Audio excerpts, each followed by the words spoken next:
মন বোঝার মতো কেউ নেই, অথচ ভুল বোঝার মানুষের অভাব নেই। ইয়া আল্লাহ, আমি বিপদে পড়ে দেখেছি আপনি ছাড়া কেউ পাশে থাকে না।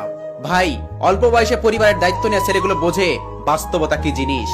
মা ছাড়া মামার বাড়িতে মূল্য নেই, আর স্বামী ছাড়া শ্বশুর বাড়িতে মূল্য নেই। কথাটা তিতা লাগলেও অতি সত্য। আমরাও কি আজব, তাই না? যারাই আমাদেরকে কষ্ট দেয় আমরা তাদেরকেই ভালোবাসি। একসময় আমিও নো প্যারা নো ডিপ্রেশন, অনেক হাসি খুশি একটা মানুষ ছিলাম। বাড়ির বড় ছেলেরা পকেট ভর্তি টাকা নিয়ে ঘোরে না, মাথা ভর্তি টেনশন নিয়ে ঘোরে।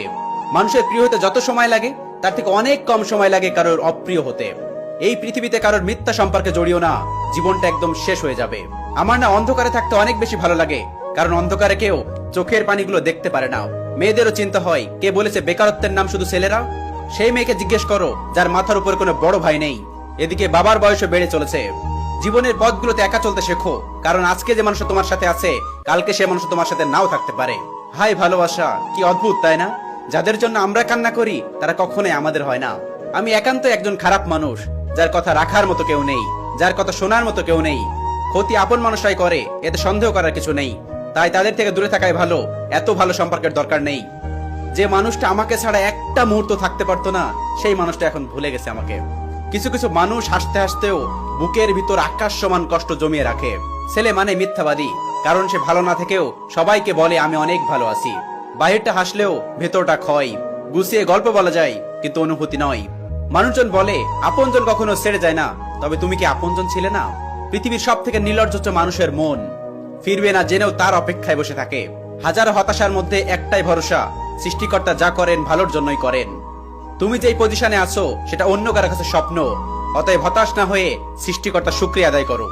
কখনো যদি মনে হয় যে সবকিছু থেকেও আপনি বড় একা, তাহলে বুঝে নিবেন জীবন আপনাকে ইশারা দিচ্ছে, নতুন কিছু শিখো, না হয় নতুন কিছু করো। ফুল তো অনেক ফোটে, কিন্তু প্রথম ফুলের মতো নয়। পাতা তো অনেক হয়, কিন্তু প্রথম পাতার মতো নয়। প্রিয়জন তো অনেক হয়, কিন্তু মা বাবার মতো নয়। 18 থেকে 20 বছরের একটা ছেলেকে লাখ টাকার বোঝা চাপিয়ে প্রবাসে পাঠিয়ে দেওয়া হয়, আর ওদিক থেকে পরিবারের মানুষগুলো বুঝে নেয় এই বুঝি আমাদের কষ্টের দিনগুলো শেষ। কাকে বলবো দুঃখের কথা? যাকেই বলি দুঃখের কথা সেই করে নাশকতা। এজন্যই গুণীজন বলে গেছে মানুষের থেকে ভালো তামাক পাতা। ঠকাইছো না? ঠকবা, আজকে না হয় কালকে, একদিন ঠিকই ঠকবা। রিভেঞ্জ অফ নেচার বলে একটা কথা আছে না? আজানের শব্দে একটা দোকান বন্ধ হয় না, কিন্তু একটা গুলির শব্দে পুরো দোকানগুলো বন্ধ হয়ে যায়। মৃত্যুর ভয় আছে, কিন্তু যার হাতে মৃত্যু তার ভয় নেই। অন্য কারোর জন্য তোমার জীবনটা নষ্ট করো না। তুমি যার জন্য তোমার জীবনটা নষ্ট করছো সে কিন্তু অন্য কাউকে নিয়ে দিব্যি ভালো আছে। দিন শেষে একটা কথাই বলবো, আমাকে যে কষ্ট দিয়েছে বা আমাকে যা ছেড়ে গেছে তাকে যেন কেউ ছেড়ে না দেয়, বা তাকে যেন কেউ কষ্ট না দেয়, কারণ সেই কষ্ট সহ্য করতে পারবে না। তুমি একটাবার নিচে পড়ে গিয়ে দেখো, কেউ